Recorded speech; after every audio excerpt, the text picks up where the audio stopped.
Senate Blue Ribbon Committee Chairman Ping Lacson is sitting back after the minority bloc released its own report on the committee's flood control scandal probe.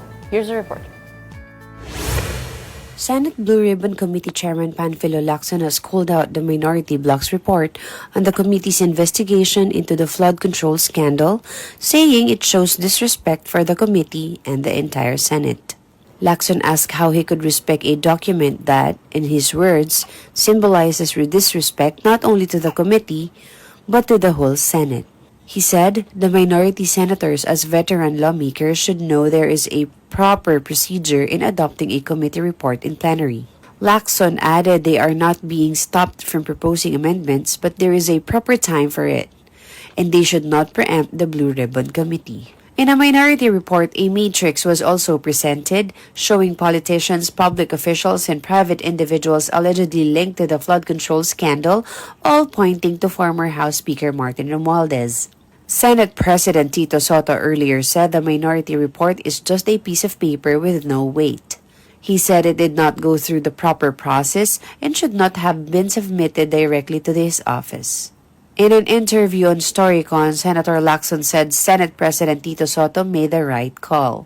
He also remarked that the minority bloc appears to be struggling to move forward. Na tama yung ginawa niya, ni-refer sa akin. Ngayon, anong gagawin ko doon? Anong disposition? Trust can. May mga bitter Hindi matanggap na hindi na sila nasa majority. They cannot move on. Senator Risa Hontiveros said she has not yet read the minority report, but she agrees with claim that former Speaker Martin Romualdez bears responsibility. Leadership has greater responsibility talaga. And kaya rin sinimulan at ipinagpapatuloy ng Blue Ribbon. Nabanggit yung pangalan nila. So, I guess bukas din yung pagkakataon na dumalo sila sa susunod na pagdinig at ibigay yung kanilang panig. Romualdez may be invited by the committee but he cannot be compelled to appear due to parliamentary courtesy. And while the minority bloc may be disappointed with how the hearings have been going, Hontiveros said she has a different view.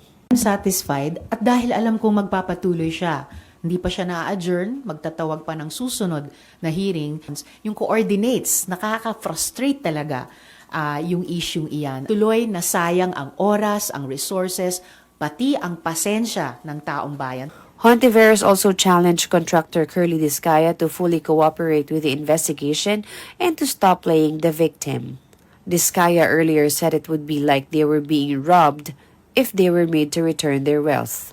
May ilan na pong nagsabi na medyo makapal daw po yung mukha ni Curly Discaya. Medyo? Nang sinabi po niyang parang Sila nanakawan. I know, right? Kaya talagang ilan sa amin halos mahulog sa silya. I mean, hello, sasabihin niya na ninakawan sila. Parang, parang hinold up tayo. Tapos kailangan pa natin mag-sorry sa hold upper. I mean, tigilin na ng mga Discaya yung ganyang pag-iiwas sa mga tanong. Hontiveros said they are still looking for a ledger that the Discaya Group had promised to submit. She called it a missing piece in the investigation, as it allegedly contains their transactions from 2016 to 2022.